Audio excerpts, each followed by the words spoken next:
Udah mulai. Sorry, kebanyakan bengong. Oke, part 2 ya sekarang. Tentang kehidupan aku di Jeddah. Oke, nomor 1 tadi udah catat ya. Gaji jangan mau dikasih harga segitu. Nego, sekali lagi aku bilang, nego, jangan mau. Oke. Orang lain dapat 2 kali lipatnya loh. Kita jangan sampai rendah banget. Itu pengalamanku yang pertama. Oke. Sekarang pengalaman yang kedua. Oke. Pengalaman yang kedua ini cukup ini aku mohon maaf ya, enggak mendiskriminasi siapapun, tapi aku bercerita berdasarkan apa yang terjadi di sana. Kebetulan aku tinggal di sana itu dalam keadaan aku masih single, belum punya pacar, belum punya suami. Aduh, jauh deh, gak ada deh. Aku tuh pokoknya gak punya siapa-siapa. Dan orang Indonesia yang kesana itu, semua perempuan yang orang Indonesia yang kesana yang barengan aku itu cantik-cantik. Asli beneran cantik deh, cantik. Kayaknya aku ngerasa yang paling jelek deh. Dan pertama kali aku kesana itu, sebelum kita mulai kerja, kita tanda tangan kontrak. Di sana kontraknya itu ada 2 bahasa, yaitu sebelah kanan bahasa Arab, sebelah kiri bahasa Inggris.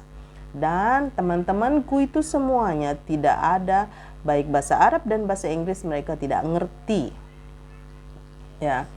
Dan kebetulan aku waktu itu aku ngerti bahasa Inggris, jadi aku disodorin kontrak itu. Oke, surat kontrak itu beberapa lembar gitu ya. Sekretaris bos itu bilang, oke, kamu tanda tangan aja. Aku bilang, sorry, aku harus baca dulu, aku harus pelajari dulu. Oke, please give me some time. Oke, no problem, kata dia. Oke, aku baca. Ternyata untung aku cek itu surat kontraknya itu. Astagfirullahaladzim. Itulah makanya aku tuh harus dada, karena si sekretarisnya itu bilang, ini cuman formalitas doang kok, kamu tanda tangan aja, formalitas doang kok, nggak penting gitu loh. Cuma aku berpikir, ini pertama kali aku kerja di orang yang aku nggak ngerti, institusi yang aku nggak ngerti, perusahaan yang aku nggak ngerti apa dan bagaimana pertama kali. Jadi aku harus berhati-hati ini, karena kalau ada apa-apa, aku nyebrang laut loh, jauh banget mau pulang kampung gitu loh. Kalau misalnya di Indonesia kan aku tinggal kabur terus naik bis, selesai gitu. Kalau di sana bagaimana? Ya kan? Harus ke KJRI lah, pokoknya panjang urusannya. Jadi mendingan aku pikir dari awal aku harus hati-hati. Aku harus be smart gitu kan. Udah, itu semalaman aku pelajari, dan aku kebetulan bilang sama semua teman-temanku, guys, aku percaya kalian punya banyak pengalaman. Tapi apakah di antara kalian ada yang mengerti surat kontrak ini? Dan mereka bilang, enggak, aku nggak ngerti apa-apa. Oke, kalau kalian nggak ngerti apa-apa, aku bilang, aku akan cek semuanya, dan aku akan jelasin pada kalian kalau ada yang nggak baik, ada yang nggak benar, kita jangan tanda tangan. Oke, kompak lah semuanya itu. Terserah aja, kata dia gitu. Oke, nah aku cek tuh 1, 2, 3. Ternyata ada beberapa hal yang menurut aku itu, menurut secara hukum, kalau ada apa-apa aku dibawa ke meja hijau, aku tuh kalah gitu. Dan aku tuh salah kalau menandatangani itu. Ada misal seperti di lembar pertama, first party itu adalah Mr. A.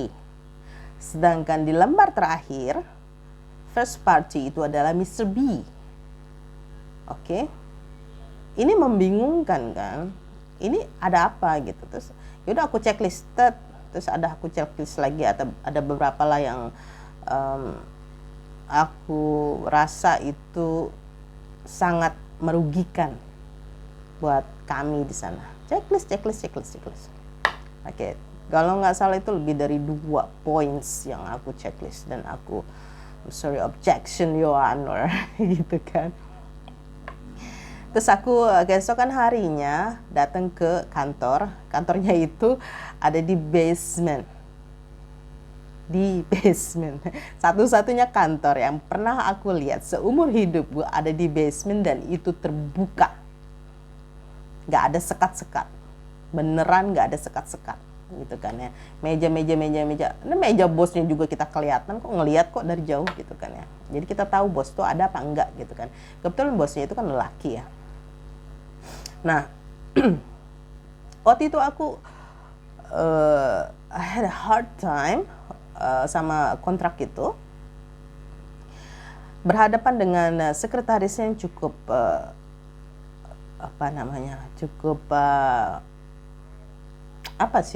bawel ya. Akunya bawel, dianya bawel gitu kan ya. Dia bilang, udah ngapain sih checklist segala, udah tanda tangan aja. Enggak, aku nggak mau, pokoknya ini dibenerin dulu ya. Ini nggak bener, ini kenapa ini begini, kenapa ini begini. Aku bilang gitu kan.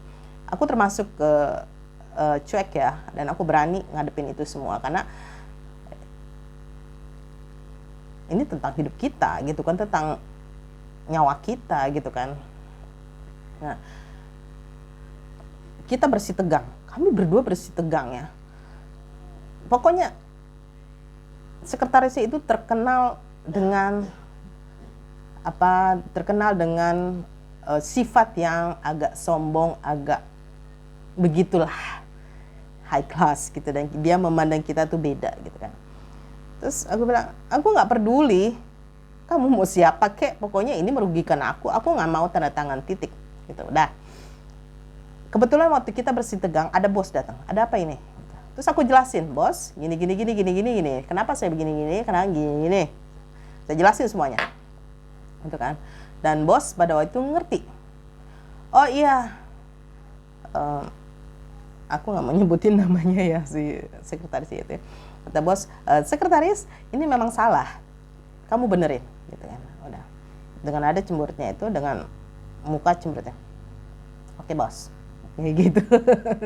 Oke, dia benerin, dia type ulang, gitu. Selesai, diserahin ke aku. Dan seantero gedung itu terkenalah aku adalah orang yang kritis, bawel, dan nggak cooperate banget gitu.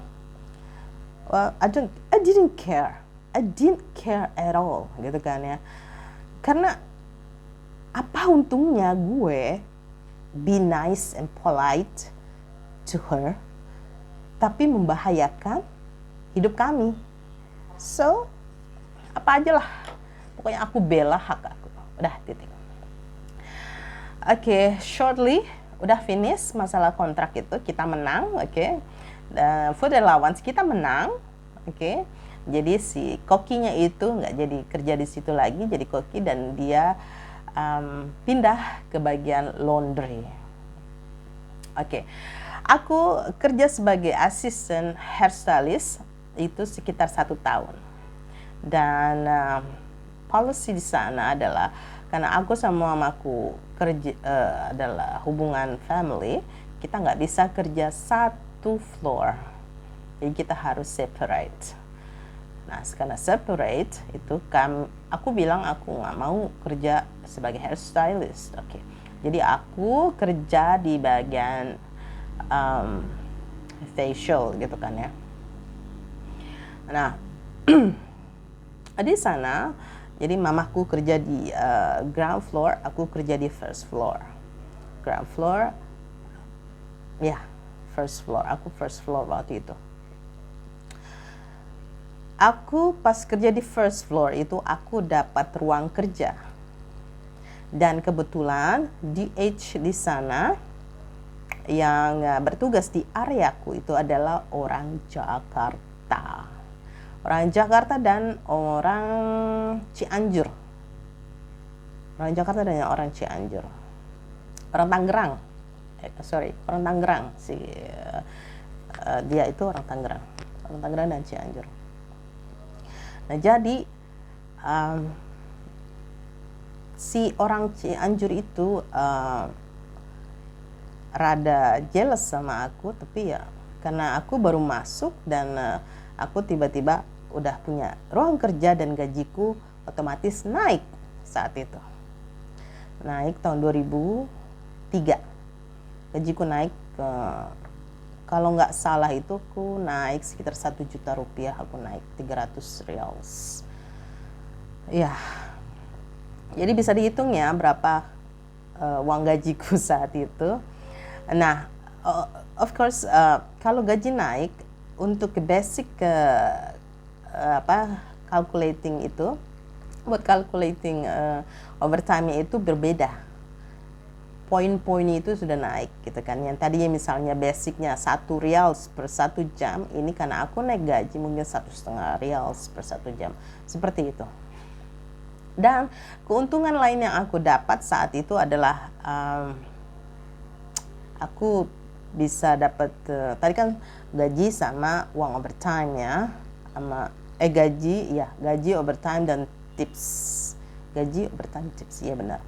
Gaji overtime tips itu aku dapat lagi source of income-nya itu adalah penjualan produk.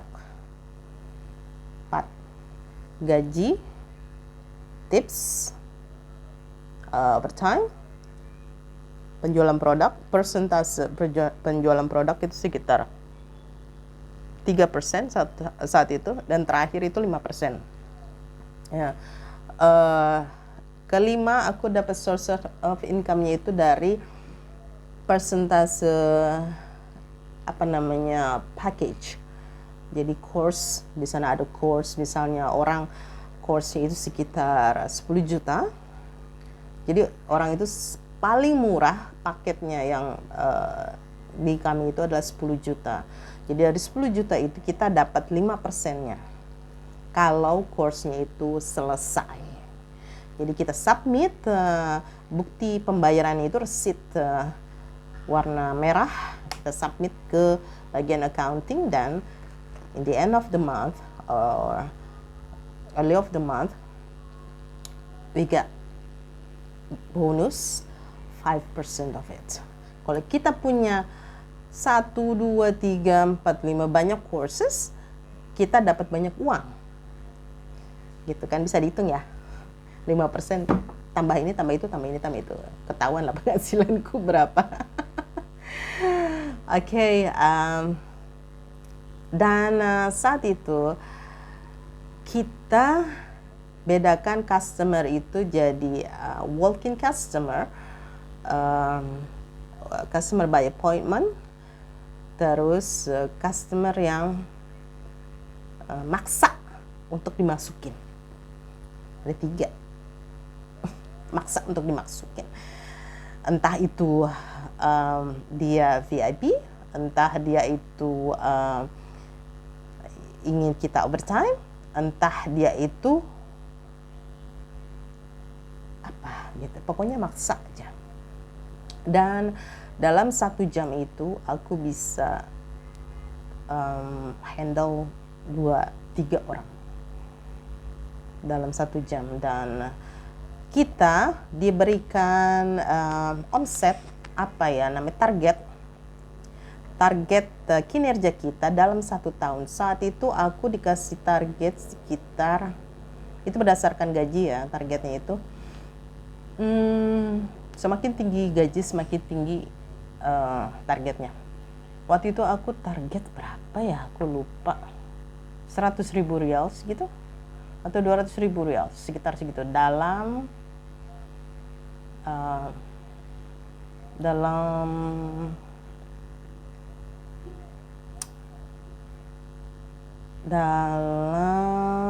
1 bulan. Aku jadi lupa ya. Dalam 1 bulan kayak. Itu quite under pressure karena saingannya banyak ya. Dan satu lagi, tantangan yang aku hadapi di sana adalah dalam handle customer, karena aku adalah orang Indonesia. Mereka rata-rata kalau dibilang aku orang Indonesia, ada orang Indonesia, mereka bilang no, I don't want to. La, ana ma abua. Oke. Nah ini aku cari tahu kenapa mereka nggak mau aku pegang. Kenapa mereka menolak sama aku? Ya. Selidik punya selidik, ternyata mereka punya dapat bayangan, dapat image bahwa orang Indonesia itu, ini saya mohon maaf, saya bicara seperti ini tidak ada maksud apa-apa, hanya menyampaikan fakta bahwa mereka berpikir bahwa saya adalah uneducated person. Saya orang yang datang dari gunung, yang nggak tahu apa-apa, yang nggak punya pengetahuan apa-apa, dan saya istilahnya badu. Jadi, kenapa saya harus spending money buat mendapatkan treatment dari orang yang nggak tahu apa-apa, kayak gitu. Aku bingung, kenapa mereka seperti itu. Terus aku pelajari dari semua orang Indonesia ya, dari semua orang Indonesia yang ikut bersama majikannya ke sana, aku pelajari sikap mereka, apa yang mereka bicarakan, bagaimana mereka berbicara. Pokoknya secara psikologis aku pelajari seperti apa, dan aku dapat conclusionnya bahwa aku harus beda. Aku harus beda. Nah, aku berpikir saat itu bahwa aku tidak hanya bekerja tok sebagai pekerja di sana, tok sebagai karyawan, tapi aku adalah duta bangsa. Jadi, karena aku sebagai duta bangsa, aku harus menjaga citra Indonesia dan harus menaikkan level Indonesia. Dan, mohon maaf, level orang Indonesia itu di pandangan orang sana adalah sangat menyedihkan. Levelnya itu sangat buruk. Mereka lebih appreciate kepada orang Filipina, orang dari negara lain, tapi begitu mendengar orang Indonesia atau mereka, oh Indonesia ya, gitu. Indonesia ya, kayak gitu. Jadi aku dapat frame kayak begitu, dan aku berusaha untuk mempelajari culture orang sana. Apa yang bisa membuat mereka hormat kepada bangsa lain? Itu. Setelah aku pelajari, ternyata mereka hormat, oh begini caranya, oh begini caranya. Okay. Nah dari sinilah, mohon maaf, saya hanya belajar bahasa Arab sedikit, dan saya lebih banyak mengembangkan bahasa Inggris di sana. Sebenarnya saya rugi, tapi ya ada beberapa kalimat, ada waktu itu seingat saya banyaklah belajar bahasa Arab di sana gitu ya, walaupun bahasa Arab itu nggak baku yang grammar gitu yang kayak di sekolah-sekolah gitu, di pesantren enggak, cuman bahasa Arab yang gaul gitu loh. Cukup fasih aku kalau bahasa Arab yang gaul gitu. Nah, jadi aku waktu kerja itu aku nggak pakai bahasa Arab, kecuali kalau aku berhadapan sama orang Arab yang nggak ngerti sama sekali bahasa Inggris. Aku pakai bahasa Inggris, pakai bahasa Arab, tapi dengan sikap yang aku formal banget, yang aku kayak begini. Sabah khair madam, kif halik, khair insyaallah. Oke. Ismi bla bla bla bla bla bla. Ya. Oke, aku udah lupa ya bahasa Arab gimana. Pokoknya bahasa Indonesia begini. Selamat pagi, apa kabar? Nama saya ini. Apa yang bisa saya bantu? Baik. Oke. Oke, treatment kita kali ini adalah gini ini. Oke, Anda adalah gini. Jadi silakan kita mulai dengan step ini. Gitu. Nggak ada saya, nggak ada. Saya formal. Nah, saya formal dan saya saat itu pakai lab coat warna putih kayak gitu, baju kayak orang kerja yang di lab kayak gitu kan. It was tough days. Untuk yang orang yang ngerti bahasa Inggris, aku pakai bahasa Inggris. Aku waktu itu lebih lancar bahasa Inggris daripada bahasa Indonesia. Sekarang karena aku tinggal di Indonesia dan gak ada orang ngomong bahasa Inggris sama aku, jadi akunya lupa bahasa Inggrisnya. Ya, seperti kalian dengar juga, aku juga kan salah-salah kan ngomong bahasa Inggrisnya. Tapi kalau diulang lagi mah bisa kali lancar lagi. Nah, saat itu aku lebih lancar bahasa Inggris daripada bahasa Indonesia. Bisa sih bahasa Indonesia, nggak hilang banget gitu ya. Cuman agak yang lesser aja gitu. Nah, waktu itu customer yang datang ke sana adalah ada orang Amerika, ada orang Italy, ada orang India, orang pokoknya orang Libanon, pokoknya high class gitulah. Madam-madam yang high class banget gitu loh. Sampai aku punya pengalaman, aku ketemu anaknya Raja Arab. Namanya salah satu anak Raja Arab. Sorry aku nggak sebutin ya. Nah, orangnya parasnya cantik banget gitu kan ya. Aku nggak nyangka itu. Waktu itu dia appointment sama aku dan dia ngasih uang tip, wah gede banget. Berapa juta di uang Indonesia, Allah, ketiban duren. Aku waktu itu nggak tahu siapa dia, jadi aku treated her like ordinary people. Karena dia tuh datang aja sendiri, nggak ada pengawalnya, nggak ada apa gitu, sendiri aja gitu, tiba-tiba masuk gitu. Hai, apa kabar? Aku ramah aja biasa gitu, pakai bahasa Inggris gitu kan. Dan dia bilang waktu itu, bapak saya katanya, bapak saya itu beberapa kali ada pergi ke Jakarta. Dia sebut Blok M. Dia tahu Blok M. Kok kamu tahu Blok M? Iya, aku pernah ke sana kecil gitu. Aku tinggal di sana berapa lama gitu kan. Oh gitu. Nah, teman-teman aku manggil dia adalah Syekha. Wah, Syekha gitu kan ya. Wah, keren nih Syekha. Aku belum berpikir itu anaknya raja gitu, nggak berpikir. Tapi begitu selesai treatment, aku lihat resit, aku ngumpulin resit ya untuk tahu income-ku berapa. Pas aku kumpulin resit, oh my god, namanya A, si Fulana. Pas ngeliat nama belakangnya, ini perasaan gue kenal nama belakangnya deh. Aku tanya ke teman, iya itu anak raja. Lu nggak bilang sama gue gitu kan? Kenapa lu nggak bilang sama gue gitu? Dikira lu tahu, kata dia gitu kan. Temanku orang Yaman ngomong gitu. Dikira gue lu tahu, kata dia gitu. Oh ya ampun gitu kan.